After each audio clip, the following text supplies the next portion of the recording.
جناب مهرداد خطایی، عرض ادب و احترام. خوشحالیم که در خدمتتون هستیم. سلام و خیر مقدم خدمت دوستان و سروران گرامی. مرسی از لطفتون. یک راست میریم سر اصل مطلب و سوالات رو استارت میزنیم. عواملی که از کودکی فکر میکنید تا به امروز باعث شده که مهرداد خطایی پا به عرصه هنر بذاره، مهمترینش از نظر شما چی هست؟ عرضم به حضور شما، ببینین من مهمترین دلیلی که میتونم بگم در واقع پدر و مادرم بودن. پدرم خودشون هنرمند بودن، مجسمه ساز بودن، تو کار پتینه بودن، حج پرداز بودن، حج سازی میکردن و نقاشی هم کار میکردن. و خب من از کودکی خب تو تبریز بودم و از کودکی آشنایی داشتم با ابزار نقاشی، با وسایل نقاشی، با وسایل مجسمه سازی و پدرم خب خیلی راحت در اختیار من و برادرم پیمان رنگ‌های وینزور آرتیست رو قرار میداد و ما نقاشی میکردیم، نمیدونم دلی میکردیم برای خودمون. حقیقتش من اولین معلمم و در واقع پدرم میدونم، چون همیشه خب راهنمایی‌های شایانی داشتم و ناگفته نمونه که مجموعه کتاب خیلی خوبی هم داشتن از آثار نقاشی که به خاطر مسافرت‌هایی که به اروپا داشتن این کتابا رو جمع‌آوری کرده بودن. و من یعنی الان مثلا به عنوان مثال اگه یه اثر مطرح تاریخ هنر رو دارم میبینم بلافاصله یاد دوران کودکی میافتم، چون که از دوران کودکی اینا رو ما ورق میزدیم و نگاه میکردیم. مادر منم خیلی نقش داشتن به خاطر اینکه عشق رو به من آموختن، به من یاد دادن به عناوین مختلف با شیوه های مختلف و حساسیت و ظرافتی که یک هنرمند میتونه داشته باشه، چون حامی سرسخت پدرم بودن ایشون. از این رو من مهمترین در واقع دلیل برای اینکه سمت هنر اومدم پدر و مادرم میدونم و تا سال 1369 که باز با پیگیری ها و حمایت های پدرم وارد هنرستان هنرهای زیبای پسران تهران شدم. و اون شاید باعث شد که توی اون فضای حرفه‌ایش کاملا قرار بگیرید. اون دوران کودکی و اون در معرض تاریخ هنر قرار گرفتن و تا چه حد مؤثر میدونید تو اینکه چشمهای شما و دستهای شما به سمت ورزیدگی بره، ولو حتی با بازی‌های کودکانه؟ بله. این رو مؤثر میدونید؟ 100% مؤثر میدونم. پدرم بسیار علاقه به طراحی داشتن، به طراحی و کتاب‌های طراحی زیادی داشتن، مخصوصا خب کتاب‌های طراحی روس‌ها، رئالیست‌های روس و همیشه خب منو بله واقعا حامی من بودن برای طراحی کار کردن و هیچ وقت هم یادم نمیره با خمیر، خب در دوران کودکی با خمیر بازی و خمیر اسباب بازیسازی من انواع حیوانات رو میساختم، خرس میساختم، بوفالو میساختم، اسب میساختم، نمیدونم آدم میساختم و اینا رو میذاشتم توی فریزر که یخ بزنن و در واقع محکمتر بشن، منسجمتر بشن و همه اینا واقعا برای من خیلی تاثیرگذار بود.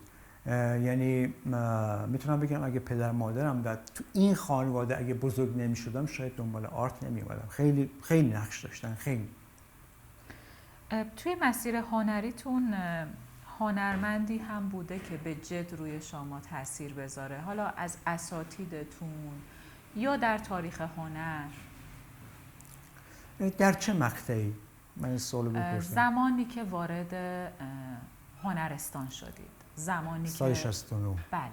ببینیم من سال 69 وارد هنرستان شدم، اساتید خیلی زیادی داشتیم و همه اساتید برای من قابل احترام هستن، از جمله آقای منوچهر معتبر، آقای اردشیر تاکستانی، آقای فضایلی، آقای مظاهری، آقای مرحوم رویایی، آقای شریف آبادی و غیره. اما خب من زمانی که مواجه شدم و روبرو شدم با استاد محمد باقر آقامیری در سال 70، یعنی سال دوم هنرستان که ما انتخاب رشته داشتیم و خب رشته انتخابی من مینیاتور بود و اصلا نمیدونم چرا مینیاتور انتخاب کردم، چون من مد نظرم مجسمه سازی بود، بعدش گرافیک، ولی مینیاتور انتخاب کردم.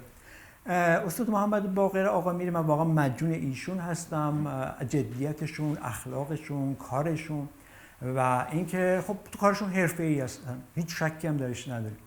ایشون خیلی بر من تاثیر گذاشتن در دوره هنرستان و بعد از هنرستان و باز وارد دانشگاه که شدم اساتید خیلی زیادی داشتیم که همیشه مدیونشون هستم، مرحوم شهوق، آقای پازوکی، آقای جودی، دوباره آقای معتبر، آقای امای پیچ، آقای الخاص، نمیدونم خیلی دیگه. ولی من باز با کوشش و حمایت‌های پدرم از سال سوم هنرستان پیش آقای وکیلی رفتم. پدرم همکلاسی آقای امام پیچ بود در تبریز و خب دوست بودم با هم دیگه و از طریق آقای امام پیچ من در واقع معرفی شدم به کلاس آقای وکیلی. بعد سال سوم هنرستان نزدیک شاید 6 ماه 8 ماه پیش ایشون رفتم و بعد خورد به دانشگاه و کنکور ترک کردم کلاس ایشونو و از ترم دوم دانشگاه دوباره رفتم پیش ایشون. در واقع دانشگاه من شد آتلیه ایشون، اینطوری بگم بهتره. هرچند که میگم واقعا من مدیون اساتید دانشگاه هستم، مخصوصا دانشگاه ما اون موقع اساتید خیلی خوبی داشت، نه مثل الان.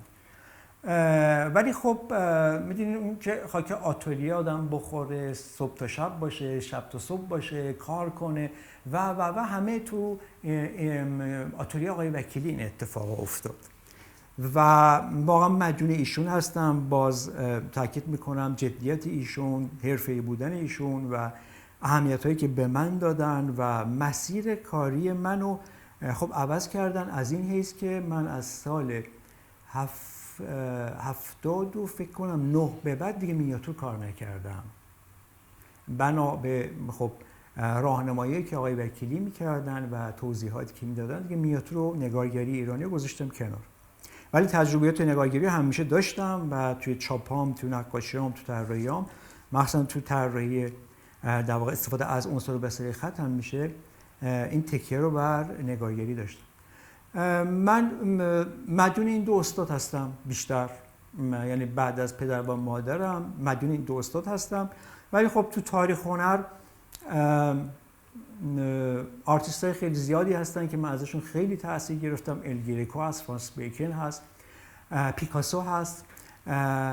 به خصوص من خیلی سینمایی هستم، یعنی از سال میتونم بگم بله دیگه از سال 73 درگیر سینما شده، یعنی فیلم دیدن، فیلم خوب دیدن و باز هنرمندای خیلی خیلی محبوب من آندری تارکوفسکی بود، سوخوروف بود، کوبایاشی بود، اوزو بود، سرگئی پاراجانوف بود، پیر پالو پازولینی بود، برناردو برتولوچی بود، مارکو فرری بود، نئورالیستای ایتالیا بودن، ژان لوک گودار بود، هال هارتلی بود، لینچ بود. من از اینا خیلی در واقع درس نقاشی یاد می‌گرفتم، یعنی آیزنشتاین بود، ترکیب بندی یاد می‌گرفتم، نمیدونم داستان یاد می‌گرفتم، روایتگری یاد می‌گرفتم، ترکیب بندیاشون، نمیدونم گویششون، اصلا مؤلف بودنشون، منحصر به فرد بودنشون، ضد اون جریان هایی که تو جامعهشون بود حرکت میکردن اینا، چون هنرمندای واقعا آوانگاردی بودن اینا. من خیلی تحت تاثیر اینا بودم، در واقع یک نوع سعی میکردم که زبان تصویری که تو سینما وجود داشت رو تبدیل کنم به نقاشی، به طراحی. اینه که میتونم در واقع اینا رو از خلاصه ای از مجموعه اساتید یا هنرمندایی که متأثر بودم میتونم اینا رو بگم. اتفاقاً بعضی از کاراتون که حضور چند تا فیگور هست توی یه سری فضا برای من تداعی کننده صحنه از تئاتر، یک صحنه از سینماست و میخواستم ازتون بپرسم که این یک تخیل ذهنیه، از خواب میاد یا از سینما نشأت میگیره؟ اگه بخواید بگید پس تاثیر سینما رو توی فضای بصریتون خیلی قوی میدونید از این بله 100% میبینم، ولی کلا البته قدیما من خیلی اشراف به این قضیه نداشتم. من شخصی هستم بسیار چجوری بگم خدمتون، خیلی تجسم میکنم، خیلی خیال میکنم، خیلی داستان پردازی میکنم، یعنی خارج از آرت منظورمه، خارج از اثر هنری، و خیلی روایتگری میکنم. یعنی یک موتیو و یک نکته، یک داستان رو بگیرم، میتونم تا فردا صبح راجبش بگم، بنویسم، گفتگو بکنم و یعنی خیالم خیلی غنی‌تر از عینیتم هست، تجسمم، ذهنیتم خیلی غنی‌تر از عینیتم هست.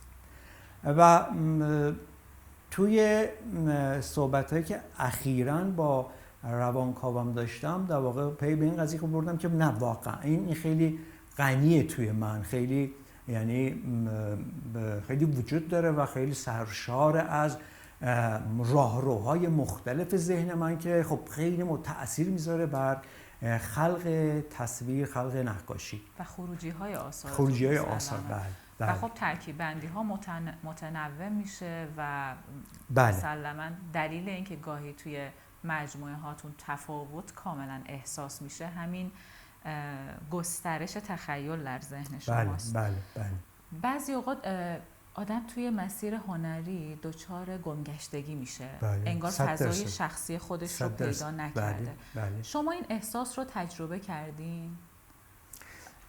ببینین این سوالیه که حالا هم توی دانشگاه، هم تو آتلیه خودم، یا الان مثلا خیلی زیاد شده توی اینستاگرام دایرکت میدن دوستان و هنرمندایی که خب سنشون پایین‌تره، نسل‌های بعد از ماها، اینکه به چگونه به زبان شخصی میشه رسید، چگونه به نگاه شخصی میشه رسید، چگونه من میتونم مسیر خودم رو پیدا بکنم. ببینین من جواب معمولا اینو میگم، یعنی تجربه شخصی من که من خب هنرستان نگارگری کار کردم، طراحی کار کردم، دانشگاه طراحی کار کردم، نقاشی کار کردم، با آقای وکیلی طراحی کار کردم، نقاشی کار کردم و پرینت میکینگ کار کردم و از سال 80-81 در واقع نه تو نگارگری، چون تو نگارگری سال 76 و 78 و 90 در واقع جزء برنده های بینال نگارگری بودم، یعنی تو نگارگری برای خودم نامبر وان شده بودم. ولی از سال در حوزه نقاشی فیگوراتیوی که تجربه داشتم میکردم، از سال 80 من در واقع اتفاقات جدی و کارهای جدیم با پرینت میکینگ، با چاپ دستی شروع شد، با تکنیک اینتاریو یا گود، چاپ گود. در کنارش هم چاپ شیشه کار میکردم، مونوتایپ کار میکردم که نتیجه این مجموعه کارام 4 تا نمایشگاه شد از سال 80 تا 84 85 فکر میکنم در گالری آریا. تو این دوران، تو این مسیری که من طی کردم تا به امروز، واقعا من هیچ وقت دغدغه‌ام این نبود که من چگونه زبان شخصی خودم پیدا کنم، هیچ وقت نبوده. اینو ما میشنیدیم تو دانشگاه که بله شبیه استادت نباید باشی، شبیه ما نباید بشی، مسیر خودت رو باید پیدا کنی، ولی هیچ وقت من درگیر این نبودم که بگم خب حالا من چگونه باید کاری بکنم که در جامعه هنر تجسمی دیده نشده باشه یا توی تاریخ هنر دیده نشده باشه. واقعا ببینیم من زمانی هم که نگارگری کار میکردم، شاگرد استاد آقا میری بودم، ایشون واقعا واقف هستن استاد به این قضیه. من هیچ وقت شبیه ایشون کار نکردم، هیچ وقت. یعنی فضایی درست کردم برای خودم، فضایی ترکیبی از طراحی بود که مشغولش بودم کار میکردم و نگارگری. این تو وجود من بود که به در واقع دغدغه‌های شخصی خودم برسم، ولی هیچ وقت واقعا بهش فکر نکردم. میدونید به مرور این اتفاق میفته. اشتباهی که هنرمندای جوان الان دارن دنبال اینن، البته اینم تزریق شده از اساتید توی دانشگاه متاسفانه، که میگن باید زبان شخصی خودت رو پیدا کنی، یا از طرف گالری دارهاست که میگن که چون زبان شخصی نداری پس به شما وقت نمیدیم. ولی واقعا من تجربه‌ام اینه، به مرور این اتفاق میفته. شما زمانی که آروم آروم آروم آروم سنتون بالاتر میره، به جهانبینی میرسین، به خودشناسی میرسین، دغدغه‌های خودتون رو میشناسین، گره‌های خودتون رو میشناسین، میدونین با چی به شعف میرسین، شاد میشین، با چی به اندوه میرسین. آدمی هستین که آینده رو میبینین، نوستالژیک دارین، گذشته رو میبینین. همه اینا میشه اثر انگشت شما. و زمانی که اثر انگشتتون پیدا کنه، خب طبیعیه کار من شبیه استادم نمیشه، شبیه همکلاسیم نمیشه، شبیه جامعه‌ای که دارم توش کار میکنم نمیشه. خیلی طبیعیه. پس به نظر من بله، همه این دغدغه رو دارن، منتها من تجربه اینه، من هیچ دغدغه تعجیلی بر این نداشتم که چرا زبان شخصی پیدا نمی‌کنم، چی کار باید بکنم، چی کار نکنم. البته ناگفته نمونه، من زندگی دوران کودکیم بسیار بالا پایین بود، خیلی یه ذره پیچیده بود و به خاطر کار پدرم و شغل پدرم ما قصد مهاجرت داشتیم. از تبریز رفتیم اورمیه زندگی می‌کردیم. بعد پدرم یک تصمیم خیلی اساسی گرفت، تمام دارایی که داشت توی تبریز یا توی اورمیه رو فروخت و قصد مهاجرت کرد بنا به دلایلی. و مقصد ایشون، نظر ایشون اتریش بود و همه برنامه‌ریزی رو انجام داده بودن و ما در واقع رفتیم استانبول که مهاجرت کنیم وین. منتها بنا به دلیلی، حالا اصلا جاش هم نیست بگم، این مسافرت ما انجام نشد. ما مجبور شدیم توی استانبول، یعنی دوره دبستان من توی استانبول گذشت. من مدرسه ایرانیان در استانبول درس خوندم.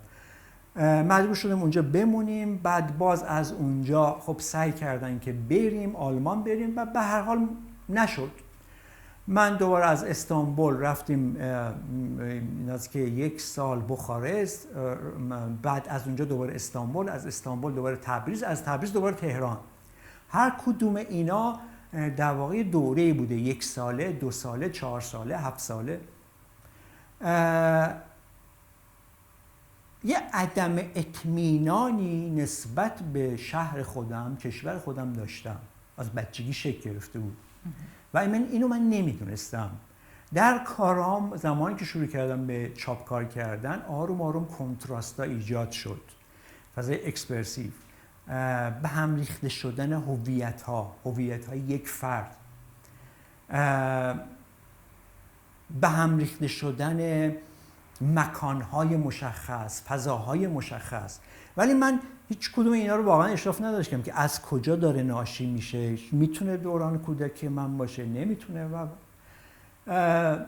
من الانم تهران رو به عنوان شهر خودم نمیدونم واقعا. سالهاست من از دوره راهنمایی دیگه تهران هستم، از سال فکر میکنم 67 یا 66 و حتی این حس رو نسبت به تبریز هم دارم متاسفانه، چون تو تبریز شاید در کل 4 سال 5 سال زندگی کردم، در اورمیه 7 سال زندگی کردم، در استانبول همینطور.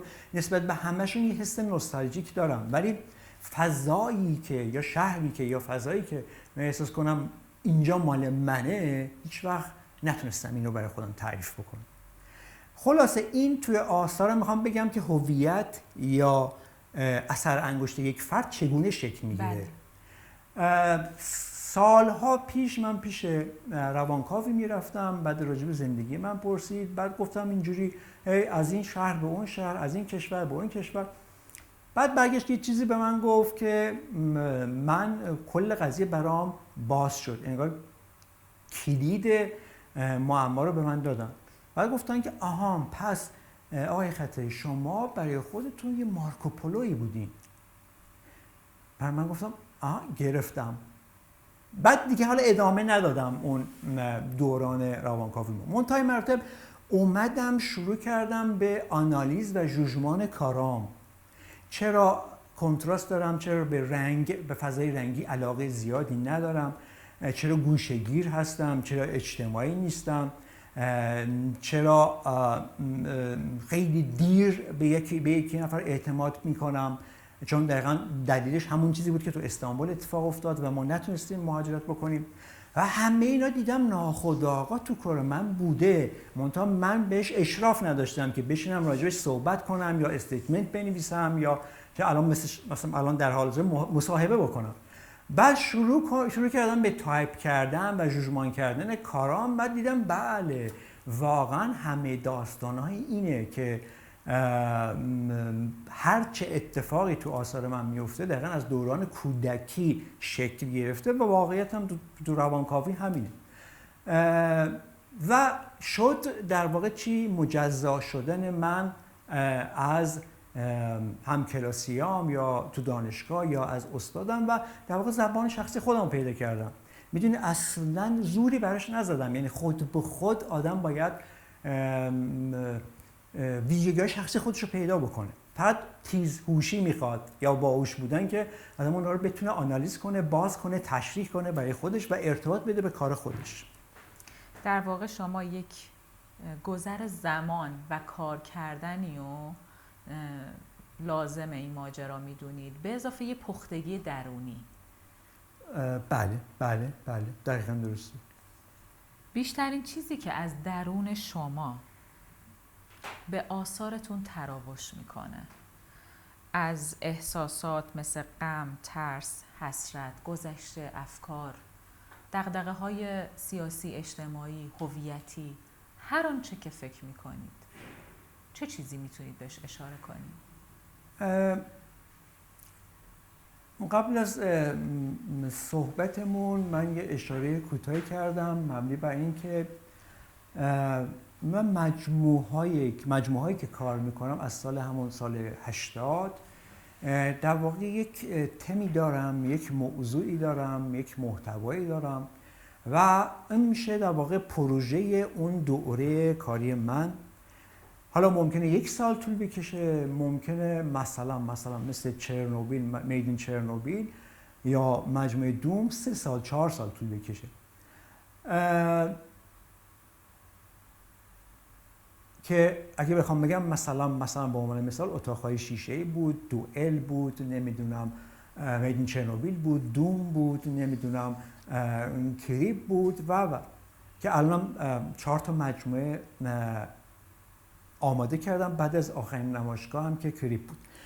ببینین من آدمی نیستم که سفارش بدم به خودم، یعنی بگم خب این موضوعی که الان میخوام کار کنم شروع میکنم در موردش نقاشی کردن یا تحقیق کردن. من معمولا یک ویژگی یا یک حس مشترک دارم در تمام دوران زندگی. یک حس غم غربت دارم، حس نوستالژیک دارم، حس اندوه دارم، آرزوهای شاید دست نیافتنی دارم، ولی یعنی یه حس منفی، کلا یه دیدگاه منفی، ولی در کنار اینها امید بسیار بسیار روشنی برای خودم همیشه تعریف کردم و عناوین مختلف. من این ویژگی مشترک، این حس مشترک رو تو تمام دوران کاریم داشتم، اما تو هر مرحله، تو هر دوره از این پروژه ها از لا بلای کارهایی که انجام دادم شروع میکنم یک تمو میکشم بیرون. یعنی مثلا کار میکنم تو یک دوره 6 ماه 8 ماه 1 ساله، بعد میگم این مجموعه این سوژه میتونه چی بشه، در خودش باشه، هماهنگی داشته باشه و میتونم عنوان کارم این باشه. وقتی که عنوان مشخص میکنم حالا میرم در خصوص اون عنوان مطالعه و جستجو انجام میدم. حالا در زمینه موسیقی، در زمینه ادبیات در زمینه سینما، به خصوص در زمینه سینما و موسیقی. و در واقع میان چیکار میکنن؟ این اطلاعات یا جستجویی که انجام میدن میان این موضوع من رو برای من بازتر میکنن، برای من غنی‌تر میکنن. مثلا هم میدین چرنوبیل، خب من بله مجموعه داشتم کار میکردم بر روی کاغذی که شاسی کشی شده بر روی MDF، ولی محتوای خاصی نداشتم، یعنی عنوان خاصی نداشتم. همزمان داشتم گیم بازی میکردم، یک گیمی بود به نام استاکر و تو این گیم که حوادث چرنوبیل رو در واقع بازسازی کرده بود، من یه دفعه پی به این بردم که خب آرمان شهرهایی که ساخته می شود و در انتها ختم می شود به نابودی و این میتونه بله موضوع کار بشه و از گیم شروع کردم به کارام سمت و سو دادم و اون مجموعه‌ای که داشتم روی MDF کار می‌کردم سمت و سو دادم. خب تحقیقات خیلی مفصلی کردم، با سفارت اوکراین رایزنی کردم، عکس‌ها و فیلم‌هایی که مربوط می‌شد به حادثه چرنوبیل، اگه اشتباه نکنم 1986 بود فکر می‌کنم، و یه آرشیو خیلی غنی پیدا کردم. بعد برای این مجموعه موسیقی درست کردم و در واقع به من کاملا ایده داد، فضا داد، انسان‌هایی که خب بعد از حادثه چرنوبیل چه آسیب‌هایی دیدن و چه جهش‌های ژنتیکی بر روی حیوانات شده، بر روی انسان‌ها شده. همه اینا در واقع به من چی داد؟ به من ایده داد. یه نگاه انتقادی بود.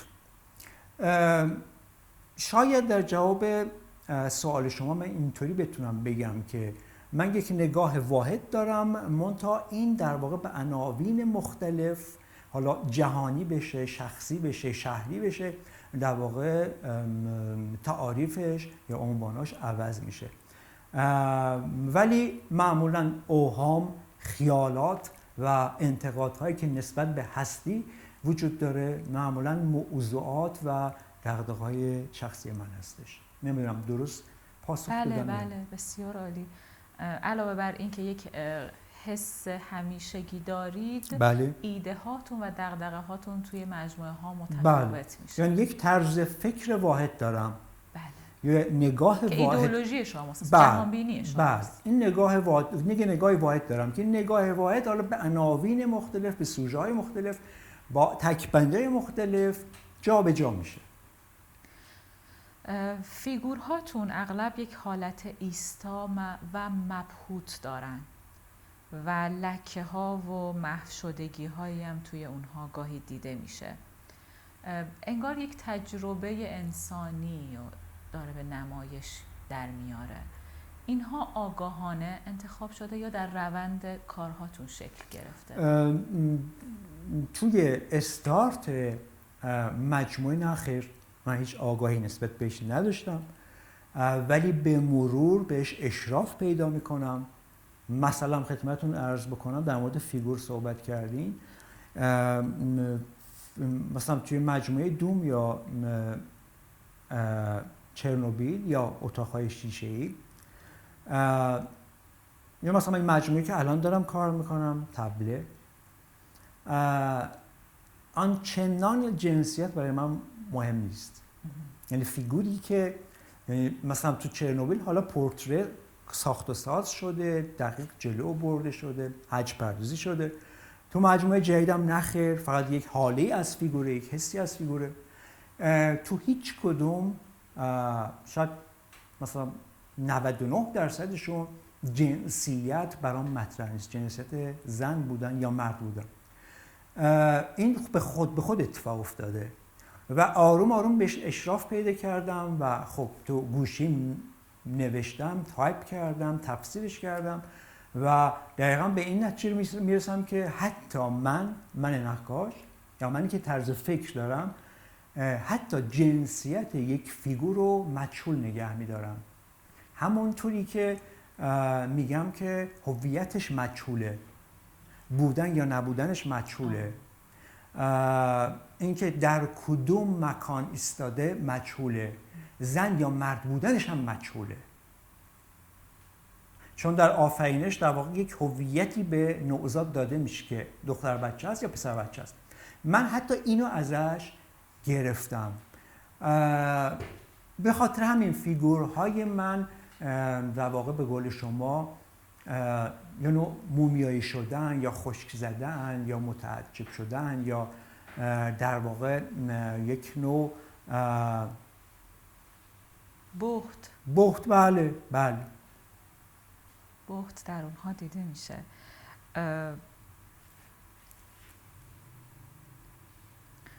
و بعد در این فضای بصری شما این عناصر مجزا مثل جزیره های جدا از هم هستند جناب خطایی، اما وقتی نگاه میکنیم یک هارمونی درشون میبینیم که انگار یه اقیانوسی اینها رو داره به هم وصل میکنه. این ترکیب بندی ها رو از کجا شما درونتون شکل این مثالی که شما تو سوالاتتون در واقع اشاره کرده بودین برای من خیلی خیلی ارزشمند بود. یعنی این مثالتون خیلی برای من جالب بود و چون دقیقاً من این توی برخورد با کادر یا صفحه این حس رو دارم. ببینیم من زمانی که نگارگری کار میکردم خب ترکیب بندی هایی که تو نگارگری داشتیم گریزان از خلأ بودن. خب بهتر از من میدونین دیگه مکاتب شیراز، اصفهان تا به امروز خب سعی میکنن که فضا رو پر کنن با نگوش، با تصحیح، با تشعیر، با فرم‌های فیگورها و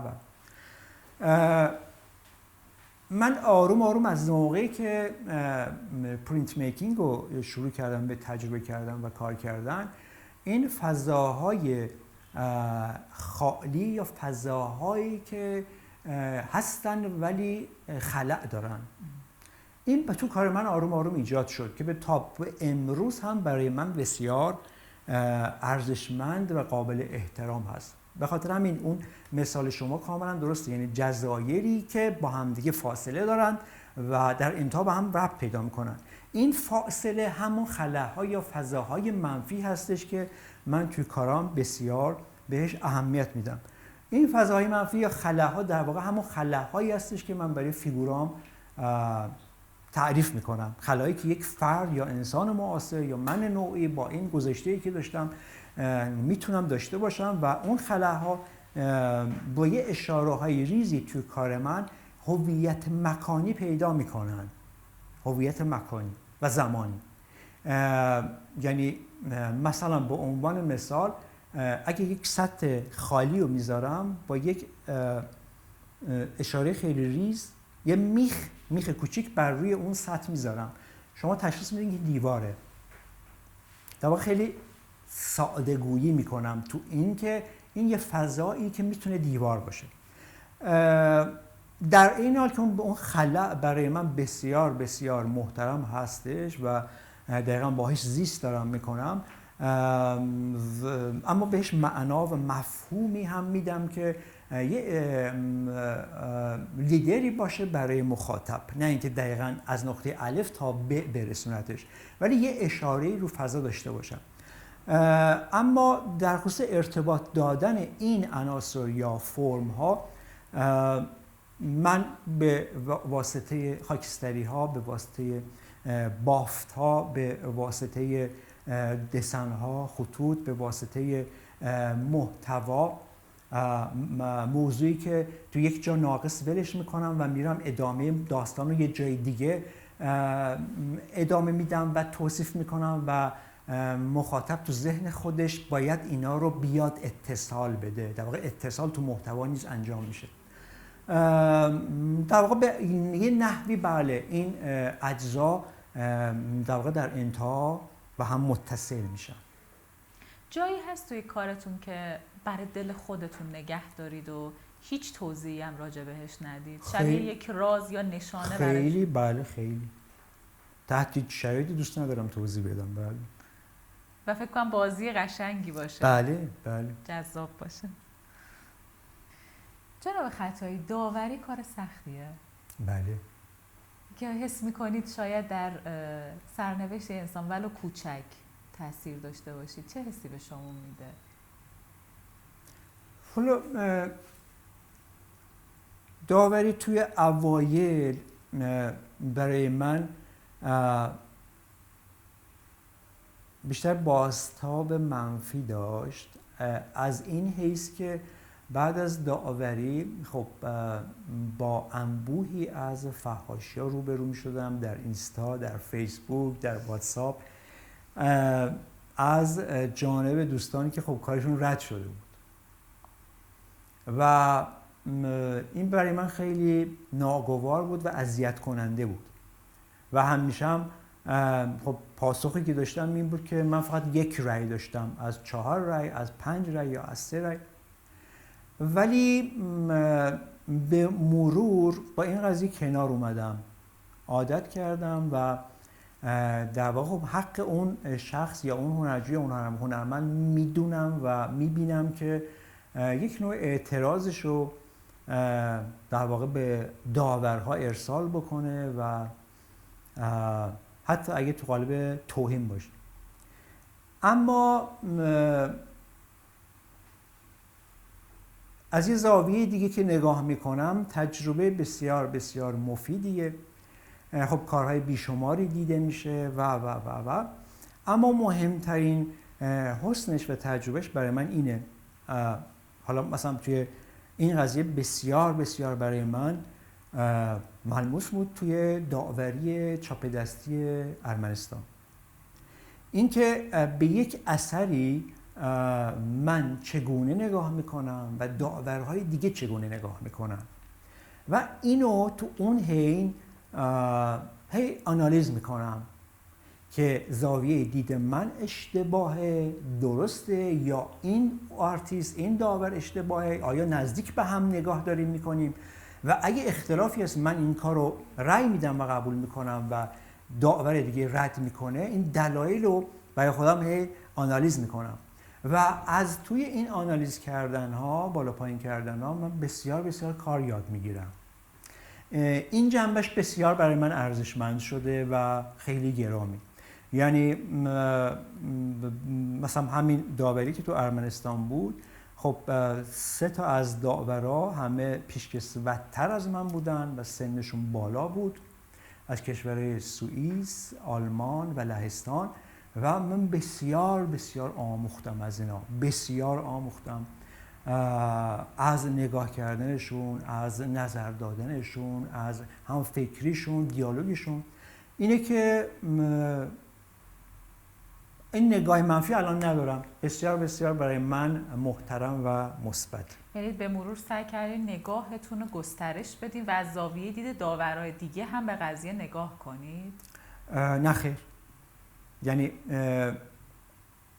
من همچنان رو رأی خودم بودم و هستم که این کار خوبه، این کار بده، اما این اختلاف نظره یا هم فکر بودنه برای من چالش درست میکرد. یعنی در انتها من رو رأیم بودم که این کار رو من قبول ندارم و این کار نباید بیاد بالا. تو حرف من بودم تو هر داوری و دلایل خودم رو داشتم، ولی این اختلافه برای من، میگم در نهان خودم، در خلوت خودم، بعدها خیلی چیزا رو در واقع برای من تشریح میکرد، توضیح میکرد. شاید یه جاهای نگاه من اصلا اشتباه بود، شاید. بعد این برای من خیلی آموزنده است، خیلی آموزنده است. من مثلا میگم من تو داوری اصلا با مهربان نیستم، با احساسات داوری نمی کنم، ولی خب بعضی از داورها هستن نه، رزومه هنرمند رو نگاه میکنن، از کدوم شهره، چه شرایطیه، نمیدونم سنش پایینه، اینو تشویق کنیم. این برای من خب جنبه آموزشی داره واقعا و حق میدم به اون داور. یعنی نگاه تک قطبی که من دارم، نه من به سنش کاری ندارم، این کار بده حتما باید رد بشه، اینو یه جاهای زیر سوال میبرم. منظورم از این حیث بود. چه جالب. برای داوری بعدی در واقع من یه ذره نگاه هم بازتر میشه. نمیدونم تونستم بگم. آره متوجه شدم. میخوام برم سراغ عناوین کارهاتون. بله. در مورد مجموعه اتاق‌های شیشه‌ای میخواستم ازتون بپرسم که این عنوان از کجا اومد و چه کانسپت و ایده‌ای توی اون مجموعه در پیش گرفتید؟ ببینین خیلی جالب بود اینکه از کجا نشأت گرفت. من تو اون دوران خیلی میگم سینمایی بودم، با آثار کیشلوفسکی خیلی روبرو شدم، 10 فرمان کیشلوفسکی، با نوشته های میلان کندرا و کلاً کارگردان های بلوک شرق، یرمنزل، اندر وایدا و غیره، میلوش یانچو. خب اینا چیزن دیگه، میدونین دیگه، نگاه های بلوک شرقی ها، نگاه های کمونیستی و انتقادهای و من توی اون ایام سال شاید مثلا همون 80 79 81 بود. خب فیلم دیدن، فیلم خوب دیدن، دوره ما VHS بود در دوره ما و من با بچهای سینما، بچهای تئاتر خیلی در واقع دوستی میکردم و از اونا اشخاصی رو میگرفتم، معرفی میکردم به من که از اونا بتونم فیلم تهیه بکنم، فیلم های VHS. و هرچی در می آوردم، اون موقع هم جاد دانشگاهی درس میدادم و هنرستان درس میدادم و از سال 81 هم که دانشگاه تهران و از زهرا، هرچی در می آوردم میدادم پول فیلم و عطر و وسایل نقاشی. و آروم آروم میگم با آثار بلوک شرقی که آشنا شدم، بعد آروم آروم این استرس و اضطراب اومد که من توی اتاق شخصی خودم توی خونه پدری اگر که یک کار شخصی دارم انجام میدم، نکنه که دیده بشه، نکنه که ضبط بشه، نکنه که ناظر داشته باشم. حتی یه مصاحبه داشتم با حرفه هنرمند، یه جمله‌ای تو اون نوشتم، اون الان خدمتتون عرض میکنم، جالبه.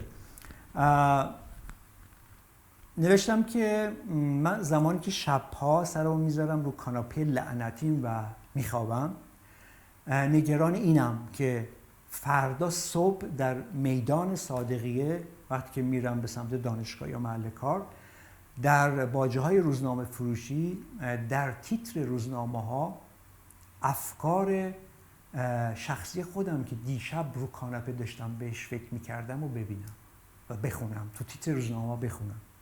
این حس همیشه با من بوده، الان هم هست، شاید شدیدتر هم شده باشه. این در واقع سرآغاز مجموعه اتاق‌های شیشه‌ای شد که در واقع خلوتگاه‌ها یا فضاهای امن یک فرد و تو هر اجتماعی یک انسان قرن 21 میتونه داشته باشه و حقش داشته باشه، ولی خب به چالش کشیده میشه. من اینو در واقع اومدم این فضاهای شخصی رو در قالب پرینت میکینگ، چاپ گود، کالیگرافی یا اینتالیو و چاپ شیشه و در قالب میکس مدیا کار کردم. از اینجا شروع شد داستان. فیگورهای این مجموعه چطور جناب خطایی؟ از روی مدل‌های زنده کار شده؟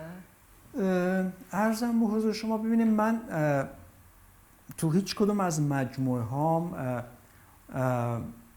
از مدل زنده ای که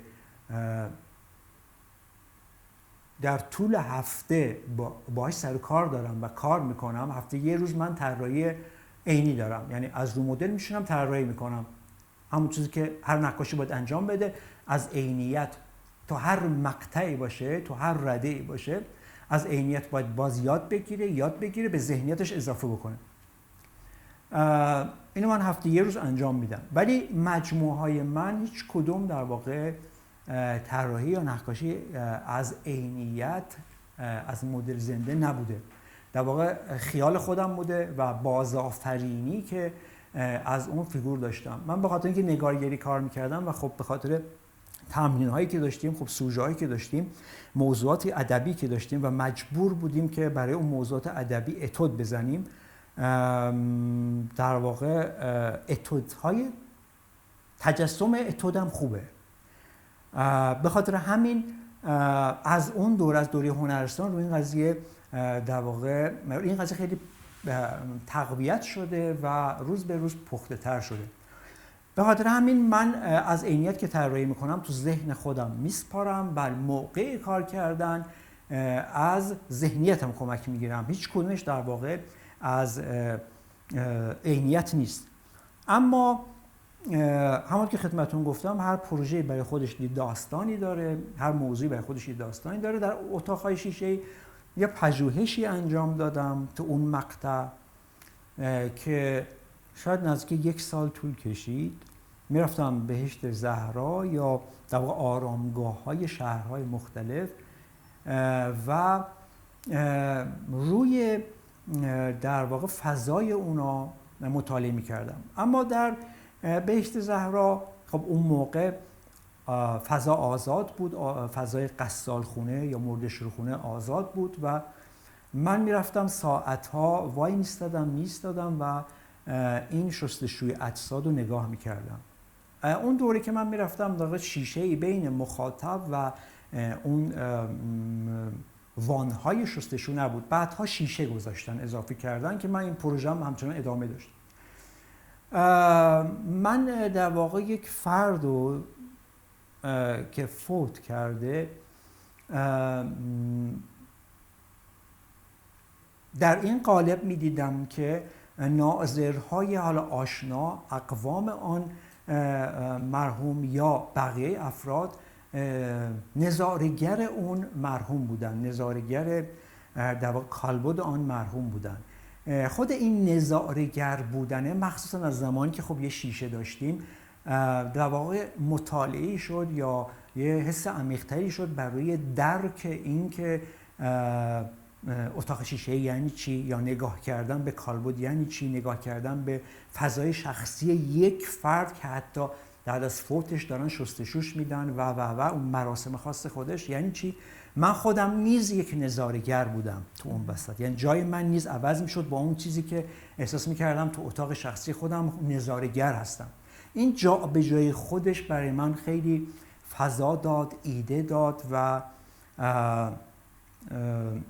جزو پروژه های خیلی خیلی خوبم بود. هرچند که میگم فضای خوبی نبود، تاوانش رو آدم میده، نمیدونم حس حالی که از اون اجساد دریافت میکردم، بو و نم فضای قصالخونه و غیره. و همینطور یکی از پروژه‌هایی که داشتم، یعنی در خصوص این خدمتتون عرض میکنم، برای کاراکتر پردازی، برای شخصیت پردازی و برای به هم ریختن تناسبات. 3 سال قهوه‌خونه میدون فردوسی رفتم و از تیپ‌های مختلفی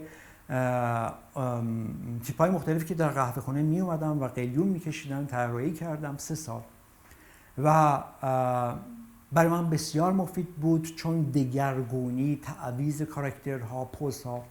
اما از همه مهمتر تیمارستان بود. باز نزدیک 2 سال شد که تیمارستان رفتم و با هماهنگی رئیس بیمارستان و پزشکان با خود بیماران روانی دیالوگ داشتم، مداد دستشون میدادم، طراحی میکردن و با هم نقاشی میکردیم، من از رو اونا طراحی میکردم و برخوردهای آنیشون، رفتارهای آنیشون، اینا برای من خیلی به لحاظ کاراکتر پردازی و شخصیت پردازی مهم بود. اما از همه مهمتر به هم ریختن، چون شما مثلا از سال 82 83 تو کارهای من میبینین که فیگورهای من فیگورهای رئالیستی نیستن، فیگورهایی که حالا به نوعی تو دانشگاه ما از عینیت کار میکردیم، پورتره کار میکردیم نیستن. یک نوع در واقع اغراق‌هایی توی پورتره و توی آناتومیا ایجاد شد. این در واقع ناشی از همون تیمارستان بود. کاراکتر یا آناتومی افراد تغییر میکرد، عوض میشد، افراد معلول بودن و این دگرگونی‌ها همه بر روی گویش طراحی من نسبت به فیگور و تناسبات خیلی خیلی تاثیرگذار بود و باز اقرار میکنم که بله خیلی عوارض داشت. دیدن اون صحنه‌ها، دیدن اون فضاها، فریاد زدن‌ها، جیغ زدن‌ها، گریه کردن‌ها، خندیدن‌ها، ولی خب با جون دل قبول کردم و این پروژه رو رفتم و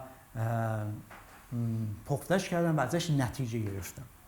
به خاطر همین من در واقع از عینیت بله الهام میگیرم، منتها اون چیزی که در انتها خروجی کار منه باز اون چیزی که دوست دارم انجام بدم، اون ذهنیت است، اون یعنی از صافی من رد شدن برای من بسیار بسیار مهمتر. مجموعه هایی که منجر شد به خلق بعد از این تجربیاتتون، اولی مجموعه‌ای که بخوایم بهش اشاره کنین کدوم مجموعتون هست؟ تیمارستان منظورتونه؟ بله بله. به صورت کم و بیش، خیلی کم رنگ، نمایشگاهی بود صرفاً پرینت میکینگ بود در گالری اثر سال 86. اون مجموعه بود. بعدش در گالری دی بود سال 89 به نام دوئل.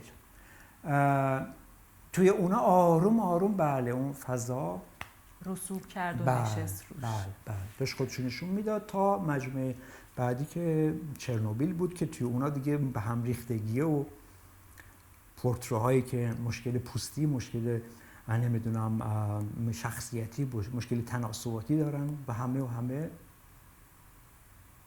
اشاره. بعضی از بافتای شما کیفیت میکروسکوپی داره آقای خطایی، همین به هم ریختگی پوستی که میگفتین. بله.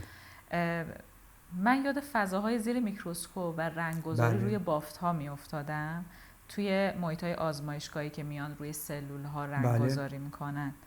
یک فرمی از زیست شناختی القا کرد به من و این بافت ها کاملا شخصیه. در طی ممارست شما بهش رسیدید؟ من اگه بخوام ریشه اصلیش رو بگم، این ریشه‌یابی بکنم، 2 تا ریشه اصلی داره، یکی نگارگریه، یکی چاپ دستیه. در نگارگری ما انواع بافت‌ها رو خب ایجاد می‌کنیم به واسطه پردازها، لکه رنگ‌ها، سه پردازی که وجود داره و بافت کلاً در نگارگری بسیار بسیار حائز اهمیت. حتی اون بافتی که توسط تصحیب یا تشریح ایجاد میشه و کلاً به قول فرمایش شما زوم شدن بر یک قسمتی یا بر یک بافتی، بله از دوره نگارگری من اینو دارم، الانم تو کارم دارم و این شدیداً ارضام میکنم در مقابل فضاهایی که ولش میکنم، رهاش میکنم. ریشه یا بخش دومش برمیگرده به چاپ دستی. زمانی که از سال 79-80 شروع کردم به اینکه چاپ رو تجربه کردم، شاید در کارگوگرافی یا اینتاریو ما شاید 10 یا 11 نوع تکنیک داشته باشیم یا بیشمار. هر کدوم از این تکنیک ها به واسطه حضور اسید یا مواد شیمیایی و مواد غیر شیمیایی یا واکنش‌هایی که توسط حرارت یا توسط نمیدونم مواد شیمیایی مختلف داریم، هر کدوم یک بافت خاص خودشون داره. یعنی بافتی که مثلا لیفت گراند به شما، چاپ شکر به شما میده، شما توی نقاشی تو اکریلیک هم نمیتونین بهش برسید، اصلا تحت شیدی نمیشه رسید. بافتی که آکواتینت میده صرفا کار گویا مجموعه کاپریسیش کاملا میشه دید. این مجموعه بافتایی که داره، خب بافتا خیلی جنبه بیانی کار کمک کرده و ولی بافتایی که صرفا مال آکواتینته، مال آکواتینتاست. بافتی که نمیدونم موله میده همینطور، بافتی که هارد گراند میده همینطور، بافتی که نمیدونم مزوتینت میده همینطور. اینا تجربیاتی بود که نگارگری و چاپ دستی تجربیاتی بود که من توی بافت داشتم و الان اگر بر روی بوم دارم میکس مدیا کار میکنم و اون امکان پرینت میکینگ رو ندارم که از زیر سیلندر رد بشه، ولی همچنان در پی اون بافت ها یا زوم شدن یا ریز شدن بر یک قسمت خاصی هستم. جناب خطایی، پالت رنگی گزینشی دارید و انگار خیلی وسواسگونه این پالت رنگی انتخاب. بعد رنگ هایی که آدم انتظارش رو نداره کنار هم و چقدر قشنگ میشینه کنار هم، اینها رو چطور انتخاب میکنید؟ ببینید، به غیر از تو مجموعه هایی که داشتم، به غیر از مجموعه همین نمایشگاه آخرم که پارسال بود در گالری ما کریب، به غیر از اون معمولا کارام محدودیت رنگی داره، یعنی پالت بسته است. توی اون نه، پالت واقعا پالت هم باز بود.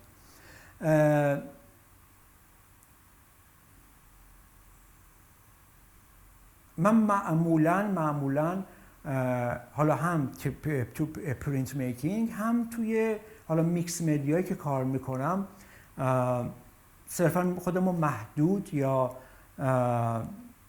گزینشی کار نمی کنم که حتما با اکریلیک کار بکنم. مثلا تو مجموعه چرنوبیل من از اکریلیک استفاده کردم، از گواش استفاده کردم، از آبرنگ استفاده کردم، از چای استفاده کردم، از قهوه استفاده کردم، از وایتکس استفاده کردم، از لاک الکل که تو در چاپ دستی استفاده می‌کنیم استفاده کردم، از مرکب افست پرینت میکینگ استفاده کردم. هیچ کدوم اینا گزینشی نیست. من معمولا مثلا با زغال شروع میکنم، بعد تو ادامه احساس میکنم که اینجا این ابزار یا این وسیله باید وارد بشه. مثلا خدمتتون عرض کردم وایتکس یا قهوه یا چای، اینا هیچ پیش درآمدی براش نداشتم. احساس کردم برای نشان دادن بافت‌ها یا اون عوارض حادثه چرنوبیل بر روی پوست، این سه میتونه چیکار بکنه، اینو بهتر گویا باشه، بیشتر برسونه. پس در واقع بیشتر میکس مدیا کار میکنم، ولی بدون گزینش، یعنی بر اساس اون چیزی که یا اون انتظاری که توی بوم دارم تو روند کار اتفاق میفته، ابزارم رو آروم آروم وارد داستان میکنم. پس شما بر اساس شناختی که از متریال دارید و میدونید که قراره چه اتفاقی روی صفحه بیفته، یک ذهنیتی دارین که اون رو پیاده سازی میکنین؟ صرفا نه اینکه تجربهش کرده باشم. یعنی مثلا من واقعا نمیدونستم که مثلا قهوه آیا اون چیزی که من میخوام و بهم خواهند داد، یا تجربه میکنم، امتحان میکنم، بله، ببینم که نتیجهش چی میشه. و معمولا من تمایلم به خاکستری های رنگیه. خاکستری رنگی بیشتر با خاکستری رنگی شروع میکنم به شکل دادن کارم، یعنی ورودم با خاکستری رنگیه. بعد آروم آروم حالا تیرگی، کنتراست، بعضی مواقع سیاهی، بعضی مواقع رنگ سیاه، بعضی مواقع نه، رنگی که در واقع قام بالایی داشته باشه. و در انتها همون چیزی که راجع به شخصیت خودم خدمتتون عرض کردم، با تمام اون دیدهای یا نگاه‌های منفی یا نهیلیستیکی دارم، ولی یک روزنه امیدی همیشه دارم و تو دوره‌های مختلف زندگیم این روزنه امید عوض میشه، جابجا میشه. اینو در قالب یا به شکل نمادین در انتهای کار با ورود رنگ‌هایی که خالص‌ترن و انرژی بیشتری دارن و به نسبت خاکستری‌ها و رنگ‌هایی که خاموش‌ترن با وسعت کمتر وارد تصویر میکنن، وارد کار میکنن. و یه نوع انگار که حرف نهاییمو میزنم با این کار. البته این صرفاً یک راه حل نیست، یعنی یک مسیر نیست. بعضی مواقع میبینم که نه، این کار با این کنتراست، با این خاکستریا اون نتیجه که میخواستم بهم داده و پرهیز میکنم از ورود رنگ دیگه. ولی این ذهنیتی که دارم، یعنی توی تعریفی که از کاراکتر و شخصیت خودم دارم، معمولاً توی رنگ‌ها خودش رو بروز میده. اگر قرار باشه بین طراحی، نقاشی و چاپ یکی رو تو دستتون داشته باشید و انتخاب کنید برای یک کار جدید، بله. فقط یکی، از نظر شما کدوم قدرت بیشتری داره تا آنچه که میخواید رو خلق کنید برای شما؟ همه این ابزار یا مدیوم ها این انرژی رو دارن، این قابلیت رو دارن که نقاش باهاش اون ایده هاشو برسونه. البته داخل پرانتز اینو من به خدمتتون بگم، در مورد پرینت میکینگ، در مورد چاپ دستی، همونطور که خدمتتون گفتم، بافت ها یا افکت هایی داره که مخصوص خودشه، واقعا با هیچ چیز دیگه نمیشه.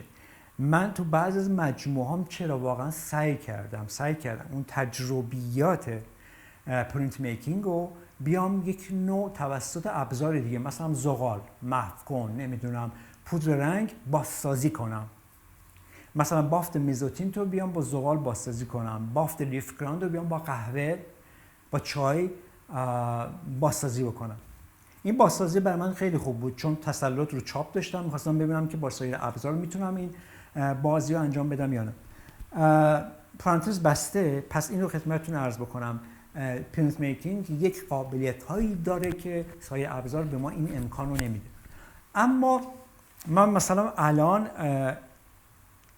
شاید مثلا 4 سال پیش 3 سال پیش یه مجموعه چاپ دستی کار کردم، نزدیک 50 تا پلیت شد و الان تیراژ هاش گرفته میشه، تیراژ هایی که باید داشته باشه. بعد از اون دیگه چاپ کار نکردم و الان تو میکس مدیا کار میکنم، بر روی بوم و میکس همه ابزاری که میتونم در واقع ازش استفاده کنم. و من تو جواب سوال شما اگه بگم که حال و هوای خود آرتیست مهمه و اینکه چی میخواد، چی نیاز داره و اون ابزار رو به خدمت بگیره، چون خیلی بهتر از من میدونین ابزار فقط یک وسیله است و تکنیکه، قرار نیست که ما صرفا تو تکنیک بمونیم. نسبت به اون حال و هواش ابزار رو انتخاب بکنه، من فکر میکنم متین‌تر و صحیح‌تره. یعنی من همونطور که خدمتتون عرض کردم، من 4 سال پیش احساس رو داشتم که الان من باید چاپ دستی کار کنم، ولی الان فقط میکس مدیا دارم کار میکنم، یعنی آب مرکب، نمیدونم زغال، خط، لکه های خیلی انتزاعی، اکریلیک، گواش، مرکب چاپ. و یه سوال، یعنی هیچ برتری نمیتونم آره. بینشون قائل بشم. شما میگید بسته به حال و هوا و بله، هدف هنرمنده. بله. نقش نقطه در آثار شما خیلی مشهوده. بعضی اوقات حتی لکه رنگ های شما شبیه نقطه های که به شکلی دایره در میاد و بزرگ میشه. اینها عناصر بصری خیلی خاصیه، ولی من نقش نقطه رو خیلی تو کار شما پررنگ میبینم. خواهش میکنم. ببینید توی طراحی مدادم هم این اتفاق میفته. بله، کاملا درست تشخیص دادین. تو کار اجرایی من همین قضیه هست، حالا در قالب یک لکه به قول شما، در قالب یک رنگ، در قالب یک نقطه تجمع پیدا کرده از مجموعه بافت ها و گاهی توالی. بله. بیشتر در تضاد با فضاهای خالی اینو صفارایی میکنم، یعنی دوئلی که با هم دارن توی تصویرم و فضاهای خالی همون که خدمتتون گفتم اون خلا هاست و این نقطه ها گره هاست. شاید گره هایی که من اصلا تحمیل نمی کنم، اصلا اجازه تحمیل کردن ندارم. گره هایی که خودم دارم، گره هایی که خودم شاید تو زندگی خودم دارم، توی دوران کودکیم داشتم، توی آرزوهام دارم و هر چیز دیگه، اون گره ها رو بیشتر توسط اون تأکید توی تصویر به نمایش میذارم یا برونریزی میکنم. اون تأکید در قالب به تعریف شما همون نقطه یا یک لکه یا یک تاش یا یک تجمعی از خطا، نقطه ها و بافت است. در کارهای متأخر شما یه ردی از کمینه گرایی و آبستر دیده میشه و انگار که فیگورها یک خط خیلی باریک و نازکی ازشون باقی مونده. این روند رو چطور توضیح میدید؟ به سمت کمینه گرایی و آبستر رفتن رو. ولی من فکر میکنم که به وقتش بود که این اتفاق تو کار من بیفته. شاید مثلا تا زمان اتاقهای شیشه‌ای یا قبلش یا سالهای بعدش این اتفاق میافتاد خیلی خام دستانه میشد، هم به لحاظ اجرا، هم به لحاظ خود فرم و هم به لحاظ ایده.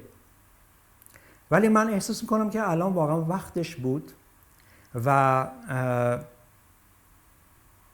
تا یه حدی که ادعایی ندارم، ولی تا یه حدی که بتونم توی کارم از عهده فیگور بر بیام میتونم، یعنی تناسبات رو تا یه حدی میشناسم سایه ها رو، احجام و نمیدونم نیم سایه ها رو، و اینکه این فرم ها یا این فیگورها تبدیل بشن به یک در واقع عناصر بصری بسیار مینیمال شده، ساده شده.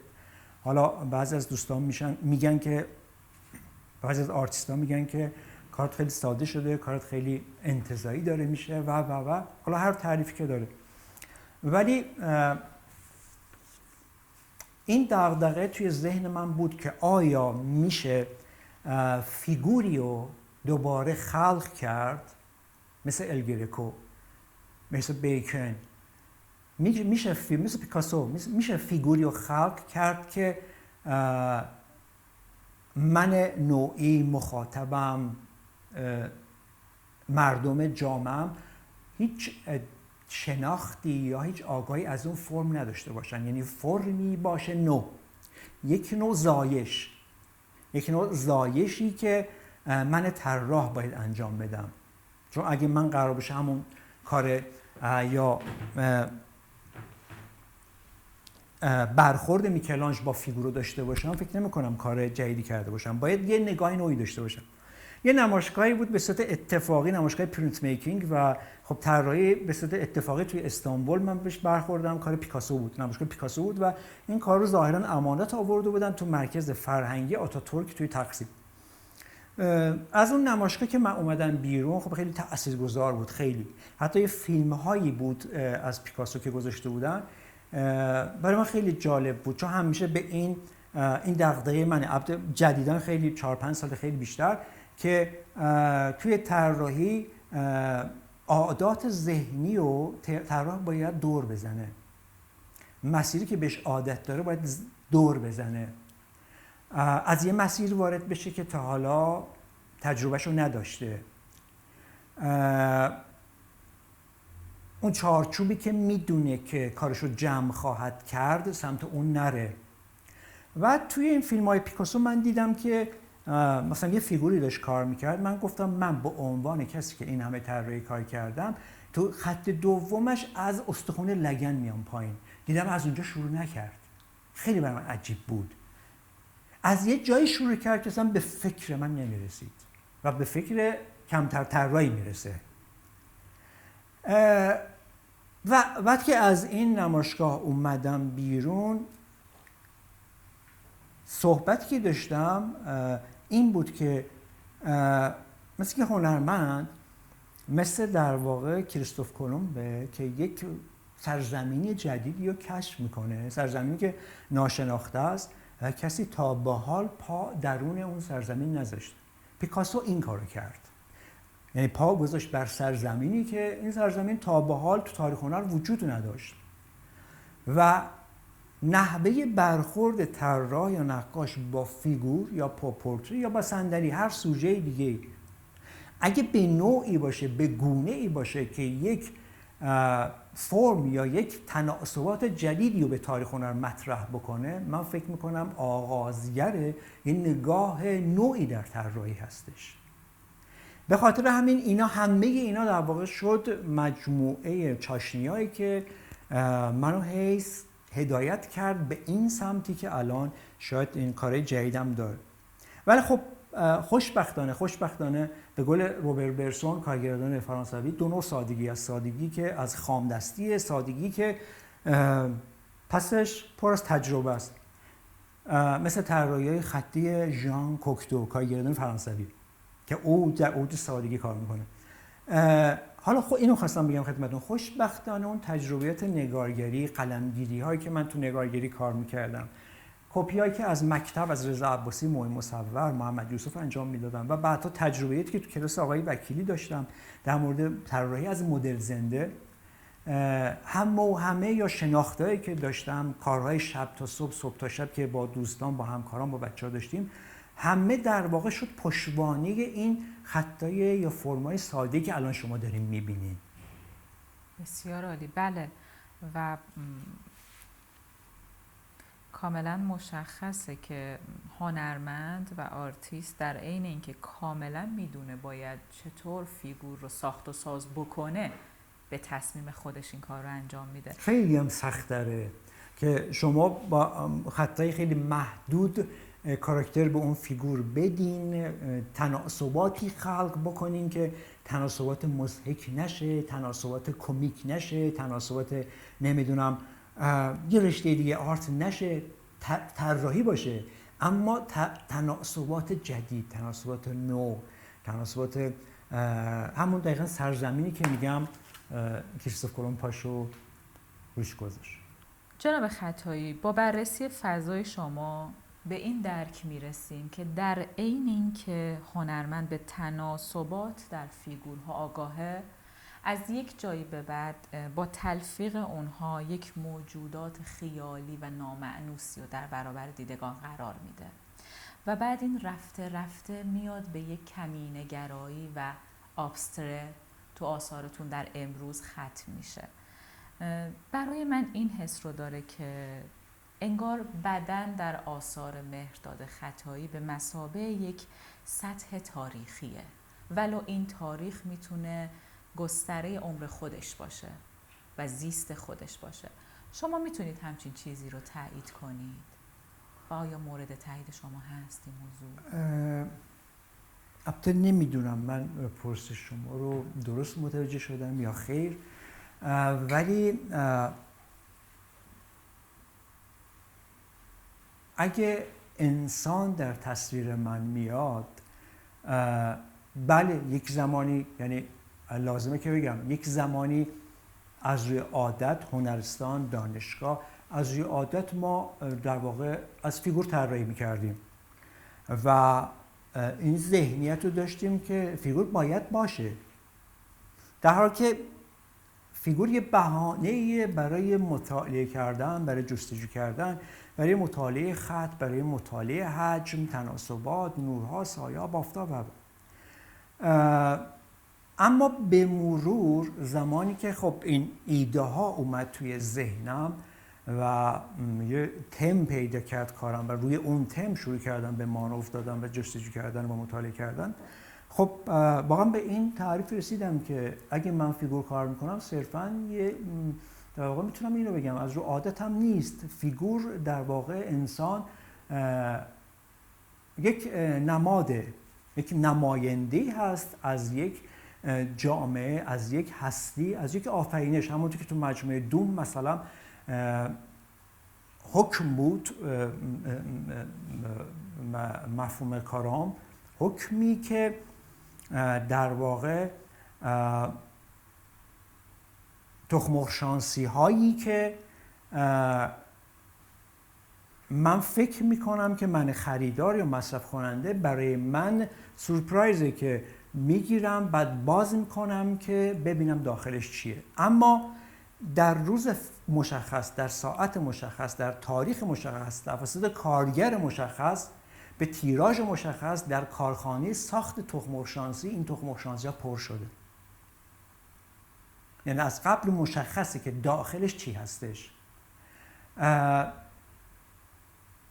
خود این فضای کاری که تو حکم وجود داشت، باز نماینده های کار من پورترها بودن، چهره‌ها بودن، فیگورها بودن.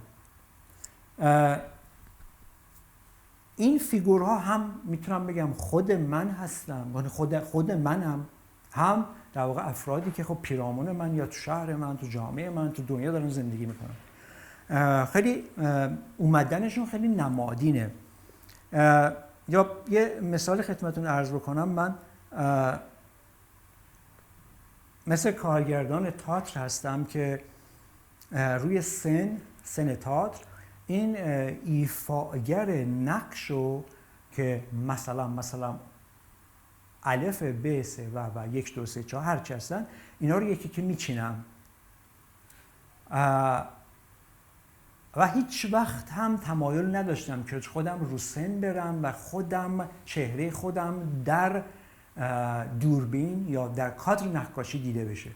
شاید مثلا 1-2 بار کار کردم از چهره خودم فقط، شاید نه بیشتر. ولی من به عنوان در واقع کارگردان تئاتری که این مجموعه نمادها یا ایفاگر نقش را چیکار میکنم؟ هماهنگ میکنم، میزانسن میکنم، ترکیب میکنم، نقشاشون رو بهشون میدم، بالا پایین میکنم و این فیگورهایی که رو سن چیده میشن در واقع نماینده از طرز فکر من هستن، نگاه من هستن. حالا دفرماسیون شدن، تعویض فرم‌ها، سلاخی شدنشون، نمیدونم بی‌هویت شدنشون، جنسیتشون به هم بریزه، نگاهاشون محو بشه، نمیدونم و همه اینا در واقع نحوه نگاه من هستن به پیرامونم، به اجتماع. نمیدونم درست جواب دادم یا نه. کاملا متوجه شدم. جناب خطایی، فراز و فرودهای مسیر هنری رو چجوری تاب آوردید تا به امروز؟ به نوع خودش سختی هایی که داشته و آیا تصمیمی بوده که توی مسیر حرفه‌ایتون گرفته باشید و ازش پشیمون باشید؟ یا ترسی و یا تردیدی سراغتون اومده باشه؟ بله 100%. من فکر می‌کنم هر هنرمندی این چالش ها رو داره و باید داشته باشه. یکی از این تردیدهایی که الان شما فرمودین در واقع تو سال 79-80 برای من اتفاق افتاد. یه تصویر بسیار بسیار خب بزرگ و سنگینی بود و هر چقدر جلوتر رفتم دیدم که درست تصمیم گرفتم خوشبختانه. یعنی زمانی بود که من نگارگری رو گذاشتم کنار. بله. خب زمانی که من نگارگری گذاشتم کنار، تو نگارگری جوایز متعدد برده بودم، شیوه خاص خودم رو داشتم، سبک داشتم، نمیدونم نمایشگاه گذاشته بودم و رزومه طولانی داشتم، ولی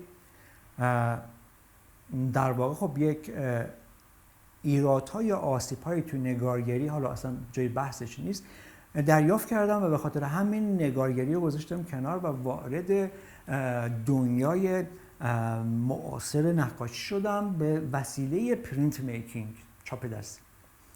و این تردیدها بود، بله 100% بود که من در این رشته موفق میشم، اگه نشم و حالا خدا بیامرز پدرم هم همیشه تا سالها بعد همیشه میگفت حیف شد نگارگری گذاشتی کنار، حیف شد اون لطافت ها رو، نمیدونم قلمگیری ها رو، اون رنگ ها رو گذاشتی کنار. 100% بله دچار همچین تردیدهایی میشه. اما باز لازم به ذکر هست که من اینو خدمتتون بگم، یه فرقی، یه تفاوتی بین نسل‌های ما و نسل‌های حاضر هست. من زمانی که وارد هنرستان شدم و سپس دانشگاه و آتلیه آقای وکیلی و غیره، همیشه با این قضیه مواجه بودم که یه وارد یک کوچه‌ای شدم تنگ و باید یه کاری بکنم سریعتر طی بکنم این مسیر رو، زودتر، تندتر، راحتتر، با عشق این مسیر رو طی بکنم. مسیر برگشت نداره، راه برگشت نداره، همینی که هست. یعنی تو این رشته که انتخاب کردم باید موفق بشم، باید بهترین بشم، باید. خیلی آدم کمالگرایی هستم، این بایدها همیشه تو ذهنم هست. و از سال 74 من تدریس رو شروع کردم، تدریس مینیاتور رو، و اوایل دهه 80 81 82 83 84 من هنرجوهای خیلی خوبی در طراحی و نقاشی داشتم و چاپ دستی. سوالاتی که هنرجویان تو اون مقطع از من میپرسیدن دقیقاً همین بود که خدمتتون الان عرض کردم، یعنی دیدگاه خودم بود. میومدن میگفتن که ما روزی چند ساعت یا هفته چند ساعت کار بکنیم که پیشرفت بیشتری داشته باشیم. هنرجویی که الان میپرسن میگن که آی خطایی من مسیر رو درست اومدم یا برگردم. تفاوتشون خیلی زیاده. یعنی من یا بچه‌ها یا هنرجوهای بعد از من که حالا فاصله سنیمون هم زیاد نبود، من با هنرجوهای دهه 80 ما گفته بودیم، تصمیم گرفتیم این مسیر رو باید برم تا آخر، باید برم به هر نحوی، با هر مصیبتی، با هر مشکلی وسیله پیدا بکنم، بتونم بخرم، نتونم، به هر مشکلی که برام پیش بیاد همون که مثالم خدمتتون زدم، پروژه بهشت زهرا باشه، تیمارستان باشه، نمیدونم 3 سال اونجا طراحی کن، 2 سال برو پارک. ولی خب دیدگاه ما مشخص بود، ولی دیدگاه هنرجویی که الان هستن نه، یعنی خیلی راحت برمیگردن، میگن این مسیر نبود که من اومدم میرم یه رشته دیگه، یه کار دیگه. پس من بله اون چالش ها رو داشتم، اون تردید ها رو داشتم، 100% داشتم. منتها یک تصمیم اصلی هم میشه از دوره هنرستان، زمان که پدرم منو برد برای امتحان عملی هنرستان، از اون موقع تصمیم اساسی برای خودم گرفتم.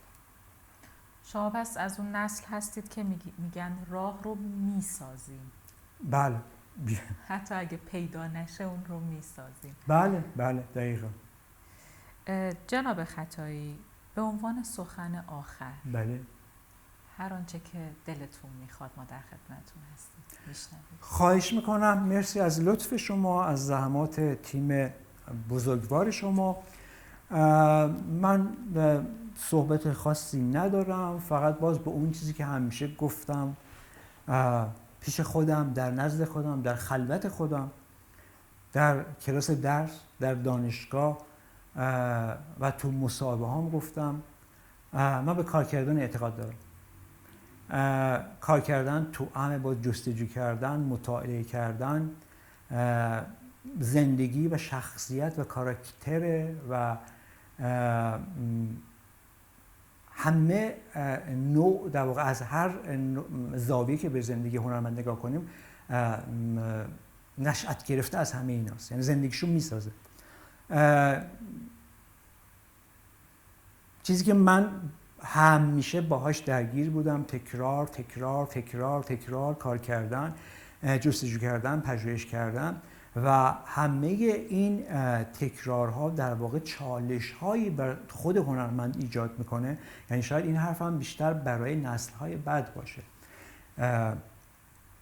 چالش‌هایی رو برای آرتیست و هنرمند ایجاد بکنه که از اون چیزی که داره بیزار بشه و به اکراه برسه، دنبال راه‌حل‌های جدید بگرده، دنبال فضاهای جدید بگرده، دنبال پلان‌های بعدی، کوچه پس کوچه‌های جدید بگرده، جستجو که بیشتر بکنه. من اعتقادم اینه راسخ بودن، یعنی به عنوان سخن آخر، راسخ بودن، محکم بودن، کار کردن، پرکاری و اینکه زندگی هنرمند باید کلاً همه چیزش هنر باشه. شاید نگاه خیلی تک قطبی باشه، ولی من زاویه نگاه هم. جناب خطایی، مجموعه هندز اند روتس از شما قدردانی میکنه بابت این گفتگوی ارزشمند. ممنونم از اینکه اجازه دادید در محضرتون باشیم و از وجودتون بهره مند بشیم. خواهش میکنم. من بسیار ممنونم از تیم بسیار بسیار حرفه‌ای شما و لازم به ذکر است بازم خدمتتون عرض بکنم سوالاتتون بسیار بسیار دقیق و حرفه‌ای بود،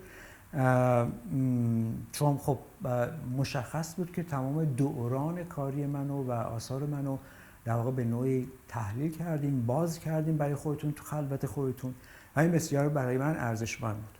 خیلی تبریک میگم خدمتتون، آرزوی بهترین ها رو برای همه شما عزیزان دارم. متشکرم. خواهش میکنم. پایینده باشید.